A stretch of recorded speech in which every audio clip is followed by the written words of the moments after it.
উপহার দিয়েছে, আমি প্রত্যেককে ধন্যবাদ জ্ঞাপন করছি। এবং আমার বলতে গেলে আমি ছাত্রছাত্রী বলবো না, আমার ভাই বোনেদেরকে বলছি, ভাই বোন বলে সম্বোধন করছি, কারণ আগামী দিনে তোমরাই আমাকে বা আমাদের এই প্রতিষ্ঠানকে অনেক উন্নত জায়গায় নিয়ে যাবে, আমি এই আশা করছি। আর বিশেষ করে সবাইকে আমি শ্রদ্ধা জ্ঞাপন করছি, ভালোবাসা জানাচ্ছি।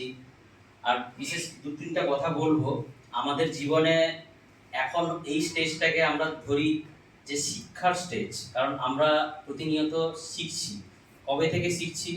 আমাদের খুব ছোটবেলা থেকেই শিখছি আমরা, কারণ আমাদের মায়েরা আমাদেরকে শেখায় যে কিভাবে আমরা অ আ ক খ এগুলো বলি। সেইভাবে একজন টিচারও শেখায় একটা স্টুডেন্টকে যে কিভাবে একটা স্টুডেন্ট আগামী দিনে তৈরি হবে। তো সেই জন্য আমি প্রত্যেককে বলবো, তোমরা খুব অ্যাটেন্টিভলি এই জায়গাটায় এসছো, এটা নিজের মনে করে। আমি প্রত্যেককেই বলেছি, এই স্বাধীনতা দিয়েছি যে তোমরা নিজের মনে করে তোমরা পড়াশোনা করবে, এবং আগামী দিনে আমার ধারণা, আমার খুব স্থির বিশ্বাস বা আমার খুব দৃঢ় বিশ্বাস, তোমরা খুব উঁচু পদে তোমরা প্রতিষ্ঠিত হবে, এটা আমি বিশ্বাস রাখি।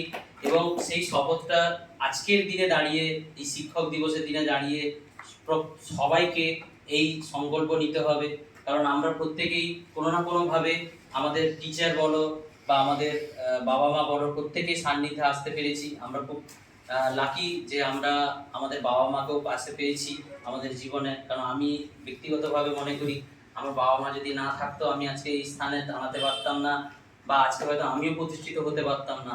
আর যদি আমার সেই ঈশ্বর যদি না থাকতো, যাকে আমি আমার ছাত্রাবস্থায় আমি পেয়েছিলাম, আর অনেকটা দিকভ্রষ্ট হয়ে গিয়েছিলাম, অনেকটা খারাপ পথে চলে গিয়েছিলাম, অনেকটা খারাপ সঙ্গে পড়ে গিয়েছিলাম, কিন্তু আজকে সব জায়গাগুলো থেকে আমি ওভারকাম করে আজকে এই জায়গায় আসতে পেরেছি।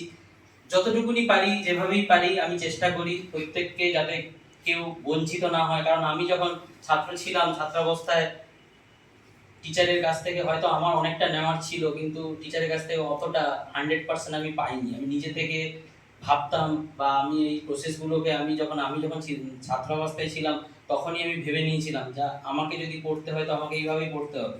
আমি প্রত্যেকেই বলেছি যে তোমরা কিভাবে তোমাদের পড়াশোনাটাকে কিভাবে চালাবে, বা আগামী দিনে তোমরা যদি প্রতিষ্ঠিত হতে চাও। অনেকে আমাকে এসে বলে যে স্যার আমার সময় নেই। আজকেও একটা নতুন স্টুডেন্ট এসেছিল, বললো আমার সময় নেই, আমি খুব কম সময় পাই। তো সময় ওইভাবে হয় না। যদি তোমার খিদে থাকে, যদি তোমার প্রতিষ্ঠিত হওয়ার একটা চিন্তা ভাবনা থাকে, যদি তোমার বাবা মার কথা মাথায় থাকে, অনেকে আমরা এখন বাবা মাকে অশ্রদ্ধা করি, অনেক জায়গা থেকে বাবা মার কথা ঠিকঠাক শুনি না। তো সেই জায়গাগুলো থেকে যদি আমরা নিজেদেরকে পরিবর্তিত করে নিয়ে এসে যদি একটা জায়গায় আমরা আবদ্ধ হই, আমরা এখানে অনেকজন আছি, অনেকজন, এইটা আমি প্রত্যেককেই বলি যে যে কোনো বিষয় আমরা কিন্তু ছোটদের কাছ থেকেও শিখতে পারি কি না? সব সময় যে শিক্ষক শেখাবে, শিক্ষকের কাছ থেকে সবকিছু শিক্ষা পাই তা না। আমি অনেক কিছু জিনিস দেখেছি যে আমি জানি না, সুদীপ আমাকে হেল্প করেছে, ঠিক আছে। অনেক কিছু সময় দেখেছি, অনেকে বলেছে স্যার এটা এরকম হবে না। আমাদের সন্তু আছে, সন্তু আমাকে অনেকভাবে হেল্প করেছে, ঠিক আছে।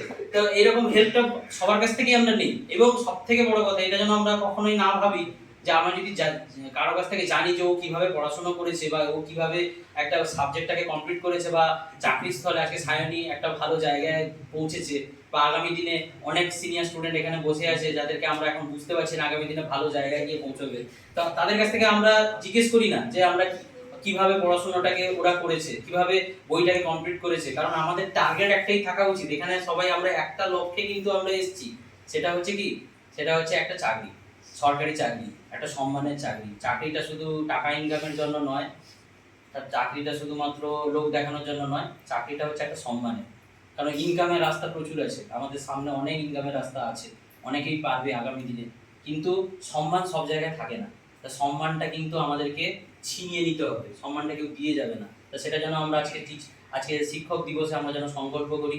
আর প্রত্যেককেই যারা সঞ্চালনা করছে, বিশেষ করে প্রদীপ, সুদীপ্তা, তোমরা যারা নৃত্যে অংশগ্রহণ করেছো, বা যারা এইরকম সাংস্কৃতিক অনুষ্ঠানকে তুলে ধরেছো সবার সামনে, বা এত সুন্দর করে ক্র্যাফটিং এর কাজ করেছো, যারা অক্লান্ত পরিশ্রম করে, প্রত্যেককে আমি ধন্যবাদ জানাই। আগামী দিনে তোমাদের ভবিষ্যৎ, উজ্জ্বল ভবিষ্যৎ কামনা করে আমি আমার ছোট্ট বক্তব্য শেষ করছি।